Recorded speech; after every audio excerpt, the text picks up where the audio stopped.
Afternoon, everyone. This is yet another episode of the California Proprietarian Podcast, or CAPropcast for short, where we discuss all sorts of relevant and pressing issues in the culture wars of modern-day America that potentially threaten or produce implications for private property rights, which are granted to every individual by God. We are endowed by our Creator with certain inalienable rights, and private property is certainly foremost among those. So today, our plan is to discuss some of the implications that immigration to the United States, whether legal or illegal, has for the private property rights of the people already lawfully resident here. And to discuss that particular topic, I brought on a very good friend of mine. We go way back. His name is Willie Cockrell. We served together for Make Liberty Win PAC in the summer of 2022 in Rapid City, South Dakota, and Tucson, Arizona. Willie is a very seasoned activist, and with that, I'm going to turn it over to him to kind of explain what his resume and background is, what brings him on the show today, and to just kind of tell you guys what his considerable activist experience includes. So with that, I'll toss it to you, Willie. Hey, my name is Willie. I'm just a true-blooded libertarian that's been involved with the grassroots side of politics since April of 2022. I've probably been on like 15 plus campaigns in like at least 12 states. I've been both a door knocker, which is more the grunt side of things, and I've been a leader as a field director, which is more the one overlooking the actual ground game of the campaign and making sure everything on that front's going well. So I've done a lot of that. I was involved in a horrible accident while doing the grassroots thing. So that's kind of what I was going to talk about today, involving immigration, because I was hit by an illegal immigrant. And obviously that made that whole situation just tougher in both legal, insurance, like just every way imaginable, just makes it tougher. So just wanted to come on and talk about that a little bit. Well, thank you so much for being willing to share that. I know that it probably brings up a lot of sensitive and possibly even traumatic issues. And so thank you for being willing to be courageous and vulnerable enough to come on here and to discuss that what must have been a watershed moment in your life.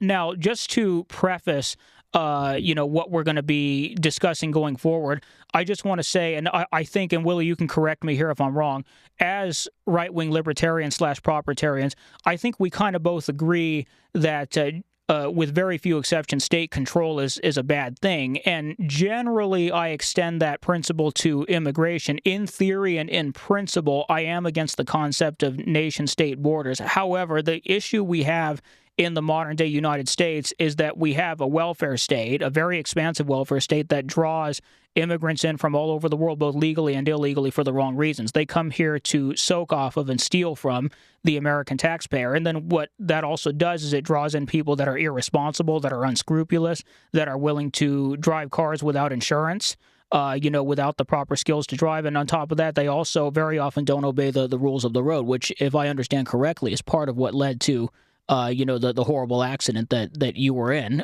Could you kind of give your view on, how what I just laid out right there? Yeah, 100%. I agree with you. I think the biggest kind of root of the issue is not like immigration in general, right? Like people moving country to country. I think the problem is America is so attractive to a lot of people because we provide such a safe structure for everyone that a lot of other countries don't provide, where you want to come here because even the worst suffering person here is still better off than a lot of like middle pack people in other countries. So like, of course I want to attract everyone from other countries here. And the issue is, you can't vet everyone successfully. You're going to have a lot of bad people come in. You're going to have a lot of, good people come in too, honestly. But, the issue with especially illegal immigration is, it's not fair to the people that actually live here, right? Because we're not going over there and causing issues in their country or, causing a dismay or disruption in any sort of way. So just like them coming over here illegally and, if they commit a crime, if something goes wrong, even if it's an accident, they can either leave or it just causes so much more legal, it's hard for the legal system to get a hold of like who they are. It just causes a lot of issues. Right, because they often don't carry documentation that can be traced by law enforcement in this country for lawful investigative purposes. And also as we both mentioned previously, and including in your case, this individual was very unscrupulous and irresponsible. He was not carrying proper insurance, and he was not obeying the rules of the road. Would you be willing to explore and describe a little bit how Yeah, that sure. affected your situation? Sure. So basically, this is kind of the layout of the accident. I was driving on a flat, coming to a downhill. The gentleman in question was illegally passing another truck. He was in a pickup truck hauling a tractor because he was going to work.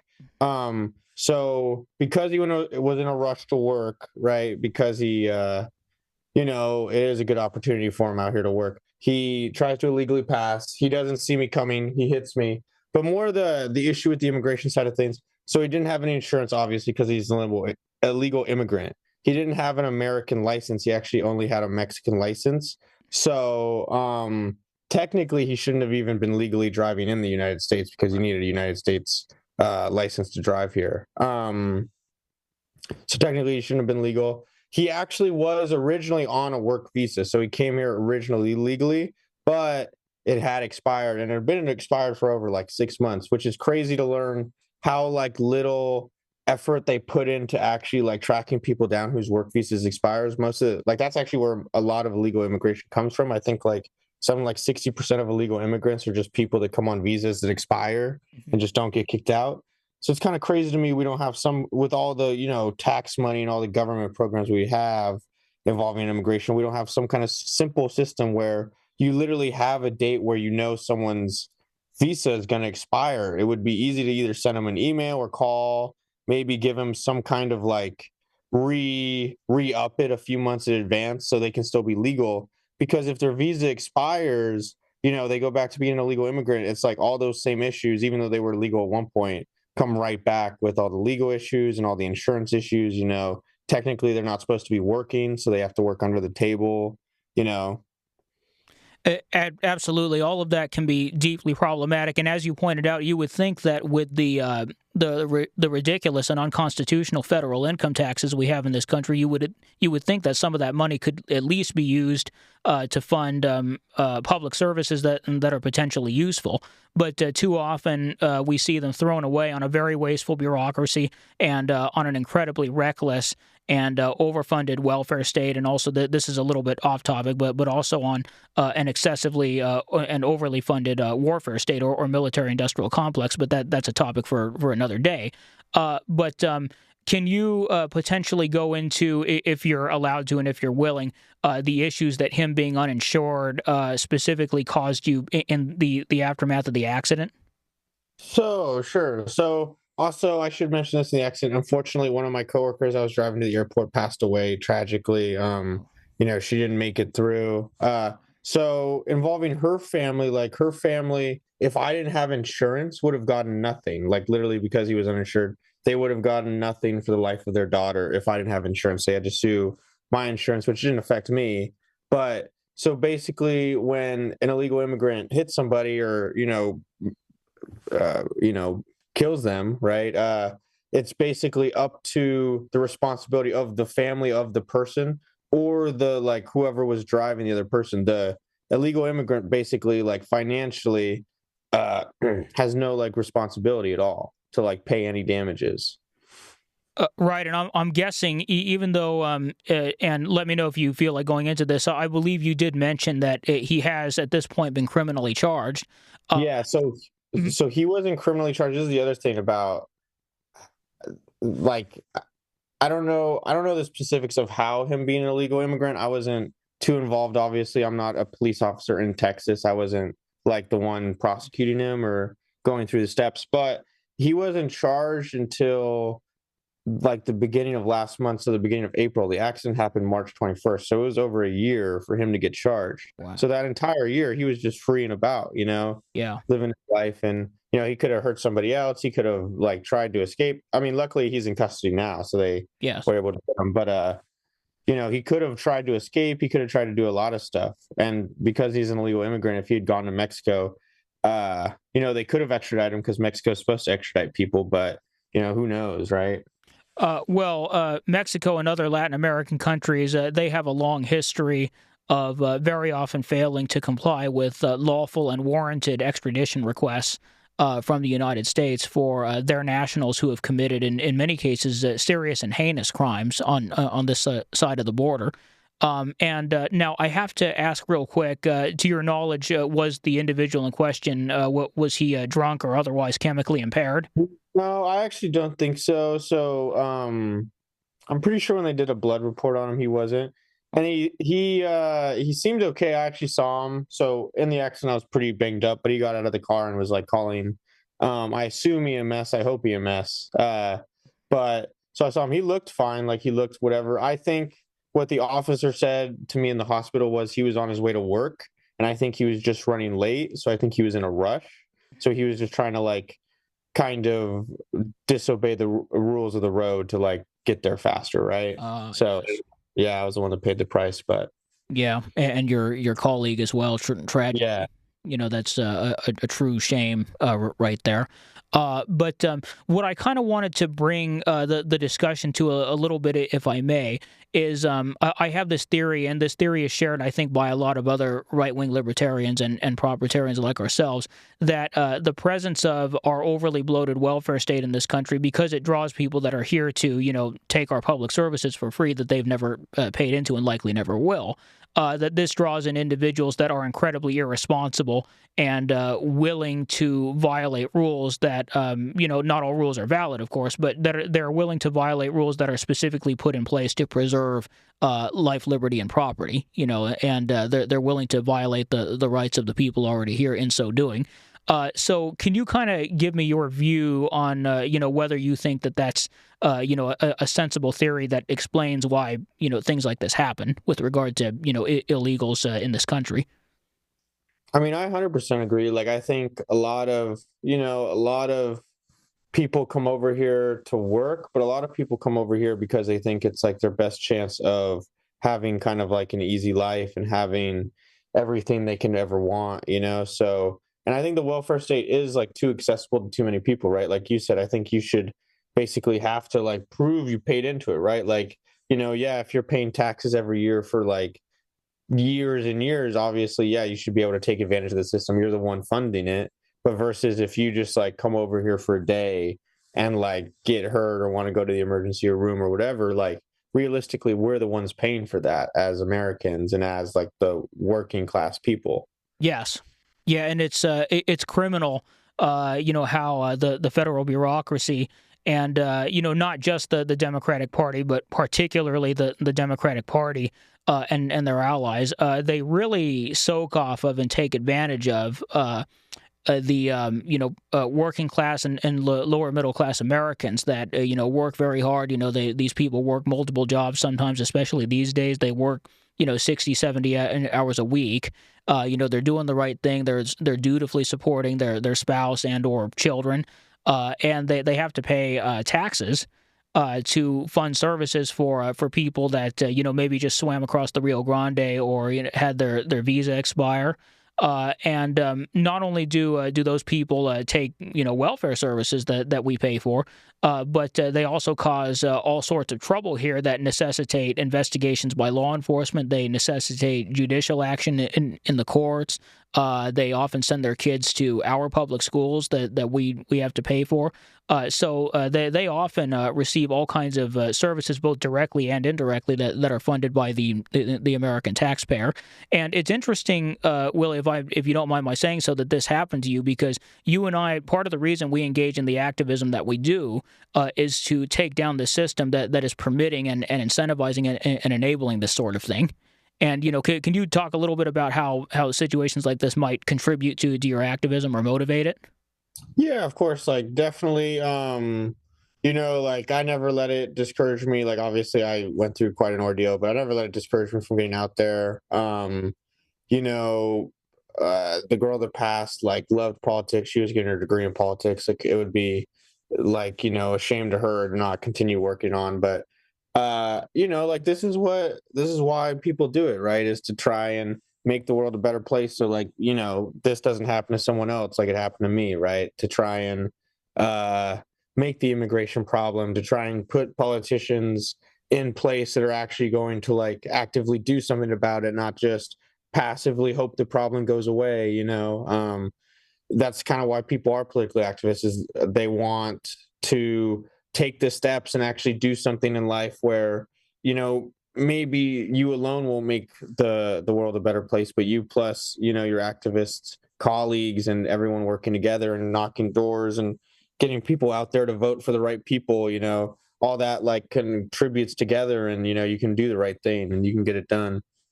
I think like, it's just like that, you gotta stay motivated. You got to not let the hurdles stop you, whether it be in politics or anything in life. Well, and that's a very optimistic and I think sensible way to approach this. And Willie, that's something I've always admired about you is you never really let anything discourage you or get you down. You're really a solid warrior in that sense. And I think you're absolutely right. And I think this might sound a little hubristic, but I think I'm correct in this assessment. I think our generation, and you're technically Generation Z. I'm a very young millennial, but I think our generations are going to be the ones to take this country back. And I think part of the reason for that is because, unlike our predecessors, we have a deep mistrust of established, powerful political and social and economic institutions. And I think even though far too many members of our generations are left wing, they still have that skepticism of these powerful institutions that created the order into which we were born. And I think that combined with the decentralization of information, such as this podcast that we're doing right here, even disseminated enough on a large enough scale, I really think that ultimately, when we supplant the Boomer generation and Gen X, we are going to be able to rise up and take down the system. I truly believe that it's coming. We will see it before we're very old. And Yeah, no, I 100% agree with you. I think it's both our like this generation of people, but I think it's the government itself, like, just taking actions like we saw it during COVID, right? We see it all the time where, the average person, old or young's trust of the government has gone down. I mean, look at the 2020 election. Like, I mean, whatever your belief is on that, at least 20 to 30% of the country believed there was foul play in the election, like it wasn't even a genuine election, right? right. So you can just see the tides turning, like, the government isn't our dad anymore. It isn't like the person everyone looks up to and is like, oh my god, this is our savior. People are starting to wake up and see what it really is, that it's something that, like, feeds off us. Like, without us there would be no government, without us paying taxes, without us out there doing the blue collar work, there'd be no government, there'd be no military complex without all the soldiers, that make up the army. So I think people are starting to, like, just in general kind of wake up to the idea that, the government is us. We're the ones that make the government. The government can't control us if we stand up and say, like, no, we're not going to have it. Well, yeah, and mass noncompliance is an incredibly powerful tool. I saw that firsthand during the COVID lockdowns, which of course were very tyrannical in my home state of California, where I am right now. And I would go to anti-lockdown protests a couple times a week, and I witnessed the power of mass noncompliance. There was very little that the people in power could do to force us to comply with their edicts, at least in the context of a protest, without provoking an even larger backlash that they probably didn't want to deal with. And that's why it's so incredibly important for us to maintain our gun rights. To be properly prepared and heavily armed, because we saw how far the tyrants were willing to go during the COVID pandemic lockdowns and during BLM summer. And if that was their dress rehearsal for something else further down the line, whether it's Disease Acts or whether it's Agenda 2030, then we need to be prepared to the max. No, And and I definitely think COVID opened a lot of people's eyes. Like, I think in the beginning of COVID, there were a lot of people that were like middle ground on the government, like didn't lean super for it, super against it, and kind of just complied in the beginning because so many people were complying. But as COVID went on, and they were losing income from either their job being shut down, or they weren't allowed to do the social actions they wanted to do outside of work because everything was shut down, they just started to say, like, hey, like, what's the real reason for this? Like, am I really just someone up in power is telling me I can't do this, so I can't do it, even though like there's nothing really physically stopping me. It's just someone's words that are kind of constricting me from doing what I want to do or providing for my family or doing whatever I have to do. So I just think that a lot of people like that COVID really couldn't happen again in the same mass, right? Because like right away people would kind of shut it down and be like, no, we can't do this again, right? The consequences are too great. Quite so, and I do think that the next time that there's an attempt to impose mass lockdowns on the population over an alleged disease, I think that the people in power are going to encounter a lot more resistance to it and a lot more backlash. That brings me hope. And something very revealing about the true agenda behind the COVID lockdowns, I think, is how selectively they were enforced. Like, just to give a couple of examples, take Michigan under that the tyrant queen, Gretchen Whitmer. You know what they say, Heil Whitmer, right? Right. Obviously she had to allow grocery stores to stay open because those were tagged as essential businesses. But what's interesting is she did not permit the sale of gardening seeds or gardening tools or gardening supplies. Those parts of the store had to be roped off, at least for a part of her lockdowns. So it's interesting that she would allow the store to be open, but she doesn't allow people to access materials that might permit for some degree of, shall we say, off-grid self-sufficiency. Isn't that quite fascinating? She doesn't like prepping. 100%. Yeah, no, that is very interesting. That I think that a lot of it is, the more self-sufficient people is, the less they need the government, and the less they need the government, the less likely, like, because eventually, let's say a huge majority of people were like use no government services, didn't even think about government services, like, and we're just like, you know what, we're like 80% of the people, we're not going to pay taxes anymore, like frick it, like, we all like have our own private businesses, like, the government doesn't really help us out with anything, like we're not going to pay taxes anymore. What could the government really do, right, if a huge mass majority of the people were like, we're not going to pay taxes anymore? They They can't really they can't lock them all up. That's for sure. Yeah, 100%, right? Like, because the other thing is, like, I always use this example of, like, and the government ever trying to use armed force against itself, like the United States, is so, like, just a silly idea because you got to think, like, army soldiers or police officers, like, they have families too. Like, they're not going to turn on their families for the government, right? Just because, like we've said, the government isn't really it's just the collection of people, right, in power that think they can make the rules. Well, I would expect that if the people in power ever wanted to do something that dramatic, the U.S. military, which I can tell you this because I was in it for 4 years, the U.S. military would likely see a defection or a desertion rate of probably anywhere at least between 30 and 50%. Yeah, Uh, I bet it would be higher than that. Yeah. and possibly even higher. Now, of course, that wouldn't necessarily stop the tyrants from bringing in, foreign mercenaries. That we might have to worry about something like that, blue helmets, perhaps.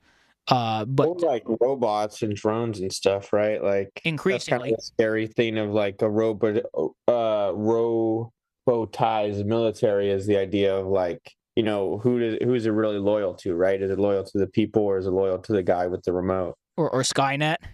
Yeah, right. Yes, Yeah. some along those lines. But yeah, and also, I mean, back to the COVID lockdowns real quick. I also noticed, as far as selectivity of the lockdowns goes, they closed down gyms, and it was known scientifically. The CDC admitted from very early on that if you were physically fit, that COVID posed little to no serious threat to your health or to your life. So it's interesting that they would close gyms, which are often vital for for people staying healthy and for resisting this disease. But they're perfectly fine keeping businesses open that sell all kinds of horrible, highly processed junk food that weaken your immune system and render your body far more vulnerable to COVID and to other diseases.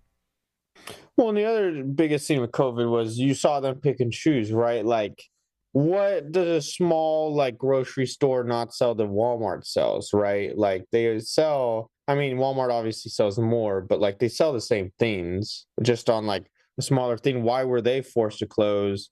and Walmart, this mega giant across everywhere that's funded the, who knows how many millions and millions of dollars they've given to these politicians that are in power, right? They get to stay open, of course, and they see record profits, right? Walmart, all these mega supermarkets saw like 3x record profits during COVID because small businesses were closed. Basically, the government just closed down all their competition and let them stay open. It That was was the single greatest transfer of wealth in history, I think.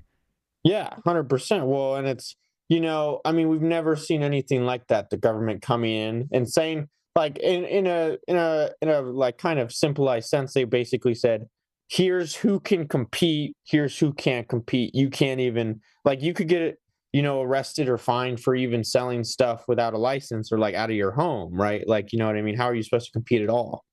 Well, they're picking winners and losers, and it becomes a legalized racket, wherein the state is used as a vehicle to create monopolies or oligopolies that lock out competition. So what we have is a total inversion, perhaps, and certainly a perversion of what capitalism is supposed to be, and we're sold this. This bill of goods as capitalism, and this is why so many people in our generation are so pro-socialism and so anti-capitalism. That they're anti-capitalism because they don't understand what actual capitalism is because they've never lived in it. They're living in this dystopian, neoliberal, cultural Marxist perversion of capitalism. Wherein the state acts as an arbiter to pick winners and losers and rig the game accordingly. Yeah, put up tons of red tape where, it costs so much money to even get your foot in the door as a business. Why would you even want to start a business, right? If you had that much money to start a business, you're probably already doing well enough to, like, be financially successful, right? They make it, they put up so many both financial walls and like just time and effort, right? Like, how long does it take to like start an LLC and get like your foot in the door with all the like government, and depending on obviously what you're practicing, right? Certain practices, like even being a barber, or being like anything that deals with like touching the human body, you need so much government, basically just like licenses and stuff to allow you to work. It turns a lot of people off the idea of even wanting to start a business. I think that's part of the reason why a lot of people in our generation have just kind of given up, and they've instead decided to pursue distractions, like for guys, whether it's Pornhub or OnlyFans, or for women, Instagram and Pinterest, and for men and women, Netflix and Amazon Prime. All these streaming services, what have you. They'll either pick those idle distractions and just kind of lull themselves to sleep with that, or in the more extreme cases, on some of these university campuses, they'll cosplay as phony revolutionaries, thinking that they're a force for good in the world, when in fact they're just trashing the place, and they're destroying what good is left in their society. Well, and they're trying to involve themselves in a problem that doesn't exist, right? Like, they're trying to be the like saviors of our time when really, like, we don't need to be saved, right? Like, and that's not the way you go about it, is by, dressing up on a college campus and waving a sign about, right? Really, the way you go about it is joining like the political side, and either running or supporting someone that's running that you really like, and trying to get them, and so they can actually make change, right? It's not, going around yelling at people and telling them they're wrong or telling them they're stupid. That's not the way you make change. And the other positive way to make change, I think, is to apply direct pressure to people in power, to make them understand that you are using the tools available to you in the digital information age to disseminate as much information about them as possible to as many people as possible, and you gather up a critical mass of people that understand what it is they're up to, and you raise a loud voice from your camp that you've established, your metaphorical camp, that says, if you do not stop violating our rights, if you do not start respecting, our fundamental freedoms, and our fundamental, God-given natural right to our private property, then you will pay a political price for it. We will boot you out of office, we will force you out, and we'll replace you with somebody that will be true to their oath. Yeah, I mean, that's one thing I've learned from working in politics is like that's really at the end of the day what I would say like 80% of politicians care about. Obviously, there's that 20% that are like, like probably spend most of their life not even involved in politics. Maybe they're like a teacher, maybe they're like a small business owner in an area, and they notice something where they're like, hey, this is like really wrong in this area. And I want to be the one to stand up and like do something about it. Like, 20% of politicians are like that and are really good, right? Like I've supported a lot of good people, but a lot of politicians, like even the first day they get elected, they're just thinking about 2 or 4 years when their next election is. Like that's the first thing they're thinking about. They're not thinking about how can I actually help people? How can I make my, community better? How can I make my laws more liberty minded? They don't think anything like that. They're just like, what can I do that's going to make me the most popular in 2 or 4 years? What can I do, whether it be good or bad, to just win the hearts and minds of people? And I think so. I think one thing for that is like I actually kind of support no re-elections for anyone, just like one terms for every position, because it puts a lot more pressure on you when you get in that role to do something, right? You're not like, oh, I can't do this because if I do this, that's political suicide. I'm never going to win re-election. Like there's a lot of that goes on. Like I feel like I can't do this because it'd just be political suicide. You get rid of all that if you just did one term limits on people. You would remove the incentive for a lot of the cronyism that goes on. 100%. And the other thing is like, I think a lot of the salaries are too inflated. Like, don't get me wrong. I think, there are a lot of political positions that are a lot of work, but I think we should try to to make the value of those positions people that actually want to make the world a better place, more like I'm trying to think of the word, like selfless people that are like, I'm doing this not for the money or because of the position I'm in, but because I feel like I can contribute something and make this position better, do a good job in this position, right? Rather than like I'm trying to get this position because I make 120K right now, but if I get this position, I'll make 280K. I think that's another thing we should try to de-incentivize is so much the financial side of politics. And I got to be honest, and as cynical and gross as it might feel to look at the fact that, like you said, 80% of these elected officials only care about remaining in their seat after the next election cycle, that can actually be a tremendous asset for for liberty minded and pro private property rights minded activists like you and me. Because if we keep that in mind and if we apply the right kind of pressure, we can use that as the perfect leverage to get these people to uphold their oath and stop violating people's rights. And, when we do that, particularly in swing states or in, very contested districts, we could have a situation where, our very active voter base, that mobilizes, that votes at higher rates than any other segment of the electorate out there, we can lock the tyrants out of office. We can do that, and that has worked before. And I think also we need to make politicians more responsible. Like you said, like if you launch a campaign against someone that is going to vote bad on a bill, like for example, I'll use an example with we knocked against a guy called Paul Betancourt in 2023 because he was going to vote bad on a gun bill in Houston, Texas. And we literally knocked probably around 2,000, 3,000 doors and just asked people to call his office and tell him they didn't like it in his district. And within like 2 days, he responded and was like, I'll vote differently on the bill. So it's like, yeah, no, 100% it works. Like applying pressure to people like that. Cause like you said, most politicians are like weak spined and will flip if they think it's the correct, like popular move, then they'll do it. So like that is definitely an advantage. Uh, using people's kind of weakness against them. That's absolute perfection right there. You actually have no idea how happy that anecdote just made me. You put a little bit of pressure on him. You put his skull in a metaphorical vice, and all of a sudden you have this abrupt change of heart.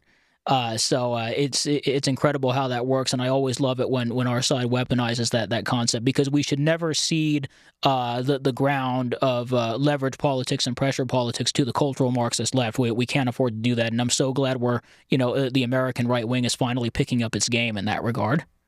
Yeah, and I think a lot of people think that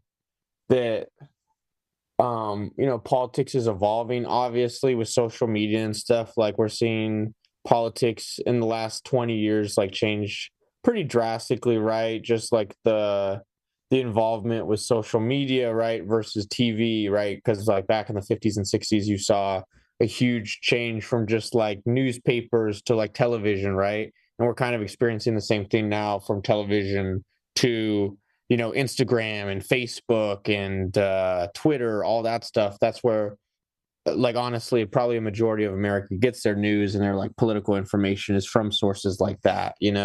So I think that it's really important we do keep a strong uh game of like in person, because like there is no interaction. You can read something on the internet and like you can maybe believe it, right? You can read something real quick and be like, oh, that's crazy that's going on. But if someone like comes to your door and tells you something and is like showing you proof or whatever, like you're going to take that way stronger to heart than just reading something on Instagram or Facebook or whatever.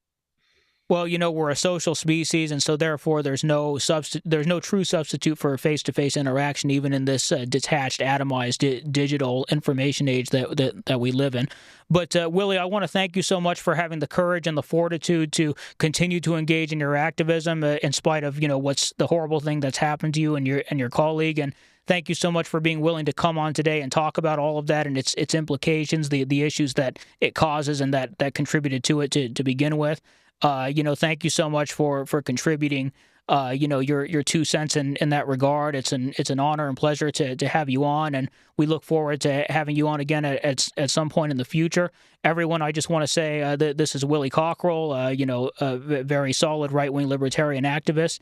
That this is another episode of the California Proprietarian Podcast, and thank you so much once again for tuning in. And God bless all of you. And Sic Semper Tyrannis.